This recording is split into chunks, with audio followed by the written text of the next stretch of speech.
ಮನುಷ್ಯನಿಂದ ನಾಯಿಯಾಗಲು ಬರೋಬ್ಬರಿ 220 ಕೋಟಿ ರೂಪಾಯಿ ಖರ್ಚು ಮಾಡಿದ್ರಾ? ಈ ಸುದ್ದಿ ಇದೀಗ ಸೋಷಿಯಲ್ ಮೀಡಿಯಾದಲ್ಲಿ ಸಖತ್ ವೈರಲ್ ಆಗಿದೆ. ಆದರೆ ಇದರ ಹಿಂದಿನ ಅಸಲಿ ಕತೆ ಇನ್ನೂ ಇಂಟರೆಸ್ಟಿಂಗ್ ಆಗಿದೆ. ಜಪಾನ್ನ ಟೊಕೊ ಎಂಬ ವ್ಯಕ್ತಿಗೆ ಬಾಲ್ಯದಿಂದಲೂ ಪ್ರಾಣಿಯಂತೆ ಕಾಣಬೇಕು ಅನ್ನೋ ಆಸೆ ಇತ್ತಂತೆ. ತನ್ನ ಈ ವಿಚಿತ್ರ ಕನಸನ್ನು ನನಸು ಮಾಡಿಕೊಳ್ಳಲು ವಿಶೇಷವಾಗಿ ತಯಾರಿಸಿದ ನಾಯಿಯ ಕಾಸ್ಟ್ಯೂಮ್ ಒಂದನ್ನು ಮಾಡಿಸಿಕೊಂಡಿದ್ದಾರೆ.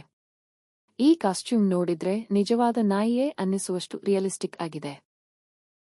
ಇದಕ್ಕಾಗಿ ಸುಮಾರು 20 ಲಕ್ಷ ಜಪಾನೀಸ್ ಯೆನ್ ಅಂದರೆ ಭಾರತೀಯ ಕರೆನ್ಸಿಯಲ್ಲಿ ಸುಮಾರು 11 ಲಕ್ಷ ರೂಪಾಯಿ ಖರ್ಚಾಗಿದೆ ಎಂದು ವರದಿಗಳು ಹೇಳುತ್ತವೆ.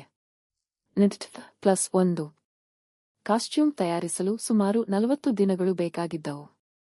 ನಂತರ ಟೊಕೊ ನಾಯಿಯಂತೆ ನಡೆಯುವುದು, ಉರುಳುವುದು ಸೇರಿದಂತೆ ಹಲವು ರೀತಿಯ ಚಲನೆಗಳನ್ನು ಮಾಡುವ ವಿಡಿಯೋಗಳನ್ನು ಸೋಷಿಯಲ್ ಮೀಡಿಯಾದಲ್ಲಿ ಹಂಚಿಕೊಂಡಿದ್ದಾರೆ.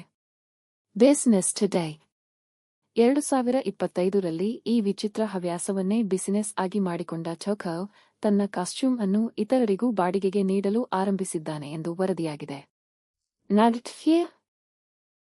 ಆದ್ರೆ 220 ಕೋಟಿ ಖರ್ಚು ಮಾಡಿದ್ದಾನೆ ಅನ್ನೋ ವೈರಲ್ ಕ್ಲೈಮ್ ಮಾತ್ರ ಸರಿಯಲ್ಲ. ಅಸಲಿ ಮೊತ್ತ ಸುಮಾರು 11 ಲಕ್ಷ. ಈ ವಿಚಿತ್ರ ಕತೆ ಬಗ್ಗೆ ನಿಮ್ಮ ಅಭಿಪ್ರಾಯ ಏನು? ಕನಸನ್ನು ನನಸು ಮಾಡಿಕೊಳ್ಳಲು ಇಷ್ಟು ಹಣ ಖರ್ಚು ಮಾಡೋದು ಸರಿನಾ? ಕಾಮೆಂಟ್ ಮಾಡಿ.